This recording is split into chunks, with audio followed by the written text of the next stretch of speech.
दोस्तों, एक छोटी सी बच्ची ने कितनी बड़ी सीख दी जिससे 3 लापरवाह लड़के सुधर गए।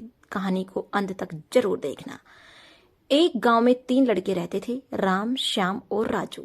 तीनों के पिता काफी अमीर थे। तीनों का बचपन बहुत अच्छी तरह से गुजर रहा था। उनके माता पिता कभी भी उनकी कोई भी मांग को अनदेखा नहीं करते थे। राम के पिता सरपंच थे, श्याम के पिता एक कारोबारी थे और राजू के पिता एक किसान जमींदार थे। छोटी उम्र से ही उनको लाड प्यार ने ऐसा बिगाड़ दिया था कि ना तो उन्हें मेहनत का पता था और ना ही उनको समय की कोई परवाह थी। अक्सर वह सारा दिन बस घूमते रहते थे, बस घूमते ही रह जाते थे। नशे और अन्य भोग विलास में डूबे रहते थे, जिससे उनके गांव वाले भी दुखी रहते थे। सरपंच और बड़े लोगों के बच्चे होने के कारण उनकी कोई शिकायत करने की हिम्मत नहीं जुटा पाता था, जिससे उनका मनोबल दिनों दिन और बढ़ता गया था। एक दिन उनके गांव में बहुत तेज बारिश हुई, जिससे सब लोगों को बहुत नुकसान हुआ, जिसमें इन तीनों के पिता भी शामिल थे। लेकिन इतना कुछ होने के बाद भी उनके बेटे को वही हाल था। वो बस घूमते फिरते नशा करते और भोग विलास की वस्तुओं का उपभोग करते रहते। माँ बाप काफी चिंतित रहा करते थे। ये तीनों भले ही कितने गंदे थे, लेकिन इन तीनों के अंदर एक खास बात थी जिसकी पहचान किसी को नहीं थी और ना ही उन खुद को पता था कि हम इतने टैलेंटेड हैं। राम एक बहुत अच्छा नेता प्रतिपक्षी था, क्योंकि उसके पिता के पास रहते हुए उनको इसका काफी ज्ञान हो गया था, क्योंकि उसके पिता सरपंच थे। श्याम भी इस तरह से बिजनेस की काफी अच्छी समझ रखता था, क्योंकि उसके पिता एक कारोबारी थे। और राजू खेती का काम जानता था, क्योंकि उसके पिता एक बहुत बड़े जमींदार थे। पर अपने गलत कामों की वजह से उन सब ने इस टैलेंट पर ध्यान ही नहीं दिया, जो कि उनकी सबसे बड़ी कमजोरी थी। इस तरह से इनकी बदमाशियों को देखकर इनके पिता उन्हें सीख देने की सोचते हैं और तीनों के पिता ने आपस में बात करी और उनको एक हल निकाला। तीनों पिताओं ने अपना अपना काम अपने अपने बेटे को सौंप दिया, जिससे उनको समय की कदर का पता लगे। तीनों के पिता ने एक वसीयत बनाई, जिसमें यह लिखा था कि 1 वर्ष के अंदर इन तीनों को 10 लाख रुपए कमाकर देने होंगे, जो बिना किसी गलत काम करके कमाए गए हों, और तीनों को अलग अलग स्थान पर रहना था। इन तीनों को 5-5 लाख रुपए भी दिए गए, ताकि उनको अपना काम स्टार्ट करने में दिक्कत ना हो। पहले तो सब बहुत खुश हो गए कि हम आजाद हो गए, सबको पैसे मिल गए, और ऐसा सोच करके उन्होंने फिर से काफी समय मौज मस्ती करने में लगा दिया। इसी तरह से 6 महीने बीत गए और इनका काफी सारा नुकसान भी हो गया। फिर एक दिन अचानक उनको एहसास हुआ कि अगर हम इस शर्त को हार गए तो हम अपनी अपनी जायदाद को खो बैठेंगे। धीरे धीरे उनकी चिंता बढ़ने लगी। एक दिन वो इसी उधेड़ बुन के चक्कर में एक पार्क में बैठे थे और कुछ डिस्कस चल रहा था कि उनको एक छोटी सी लड़की मिली। वो लड़की फूल बेच रही थी और साथ में पढ़ भी रही थी। तीनों लोग उस लड़की के पास गए। तभी राम ने लड़की से बोला, बेटी आपकी उम्र क्या है? तो लड़की ने जवाब दिया कि मैं सिर्फ 12 साल की हूं। अंकल, इतना सुनते ही राम ने आचार्य से पूछा, एक आश्चर्य से पूछा कि आप इतने छोटे होकर के खेल क्यों नहीं लेते?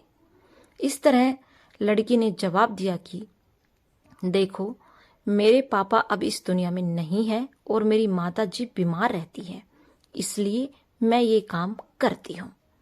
ये सुनकर राम ने अपना पर्स निकाला। उसके पास जो भी पैसे बचे हुए थे वो उस लड़की को देने लगा।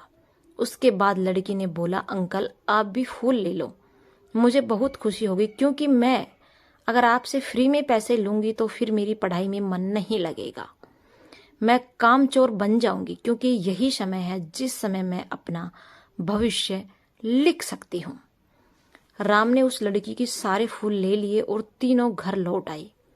उस फूल वाली लड़की का उन तीनों लड़कों पर बहुत गहरा प्रभाव पड़ा। रात भर उन तीनों ने उस बच्ची के बारे में सोचते रहे और उन्हें एहसास हुआ कि वो तीनों कितने गलत थे। तीनों ही दोस्तों को एहसास हुआ कि आज भी उनके पास 6 महीने का समय है अपने पिता के दिए गए काम को पूरा करने का और भविष्य बनाने का। 6 महीने हमारे पास सुरक्षित बचे हुए हैं। इस दौरान सबने सोचा कि अगर बचे हुए समय का सही उपयोग करें तो अभी भी बहुत कुछ किया जा सकता है। इसी तरह बाकी दोस्तों ने भी सोचा और दूसरे समय में आकर काम तलाशने लगे। पर उनके शर्त में एक शर्त ये भी थी कि उनको जो भी काम करना है वो अपनी पहचान बताए बिना करेंगे, जिससे ये साफ था कि उनको काम नहीं मिला। और जब काम नहीं मिला तो उन्होंने सोच लिया तो अब वो अगर कुछ भी करेंगे तो अपने गांव में जाकर ही काम करेंगे, क्योंकि उनको बाहर कोई काम नहीं मिला था। भले ही उनके पिता कुछ भी सोचें, लेकिन फिर भी अपने गांव में जाएंगे और अपने गांव में कुछ नए काम करेंगे, भले ही उनको अपने पिता की वसीयत ना मिले। तीनों लड़के अपने गांव में फिर से आए और अपने अपने पिताओं से जाकर के मिले और उन्होंने अपने अनुभव के बारे में बताया और बोला कि वो आगे से ऐसी गलती नहीं करेंगे और वो उन्हें माफ करें। लेकिन पिता तो शर्त पे ही अड़े थे। लड़कों को कोई दया नहीं मिली। तीनों को फिर से दुख हुआ और तीनों ने अपनी गलती का भी एहसास होने के बाद भी उनके पिता उनको सपोर्ट नहीं कर रहे थे और फिर से वो रात भर सोच रही कि अब क्या किया जाए जिससे हमें कुछ काम मिले। तीनों ने मिलकर एक स्कीम निकाली। राम अपने मित्रों के साथ मिलकर लोगों की प्रॉब्लम को सुलझाने लगा, जिससे उसको गांव की समस्याओं का ज्ञान हुआ। इसी तरह श्याम भी गांव के विकास के लिए नए नए तरीके सीख गए और राजू को किसानों के बीजों का ज्ञान हो जाने से उसको काफी फायदा हुआ। फिर उन्होंने एक योजना बनाई। तीनों ने मिलकर अपने बाकी पैसों को सही ढंग से सही जगह लगाकर गांव को एक नया रूप दे दिया। उनकी कड़ी मेहनत से गांव के लोग क्या दूसरे शहरों के लोग भी उनकी तारीफ करने लगे। उनका गांव तरक्की करने लगा। नई तकनीकों के कारण हर वर्ग के लोगों से उनका जुड़ाव होने लगा और एक समय आने के बाद उनके पिताओं ने भी उनको माफ कर दिया। क्योंकि इस तरह से दोस्तों उन तीनों का समय की कीमत का अंदाजा हुआ कि पहले तो कितना समय बर्बाद कर रहे थे, लेकिन जब से उनको समय की कीमत का अंदाजा हुआ तब से उन्होंने समय को बर्बाद नहीं किया और काम करते करते पैसे कमाया, नाम कमाया और सीखा ईमानदारी से जिंदगी कैसे जीते हैं। दोस्तों कुल मिलाकर कहने का मतलब यही है कि आप सभी समय को बर्बाद ना करें। अगर यह समय आपके हाथ से निकल गया तो कुछ नहीं कर सकते हो। और हाँ, समय के पास इतना समय नहीं है कि वो आपको दोबारा से समय दे सके। इसलिए समय बर्बाद करने का हजारों तरीका है, लेकिन आप ऐसा नहीं, कोई तरीका चुनिए जो आप अपनी जिंदगी को बदल दे, इस समाज की जिंदगी बदल दे, इस देश का भविष्य बदल दे। दोस्तों इस कहानी से मैं आपको यही सार गर्भित करना चाहती हूँ कि समय की इम्पोर्टेंस को समझे, अपने भविष्य को बदलें और अपने आप को प्राउड फील करने के लिए प्रोत्साहित करें। धन्यवाद।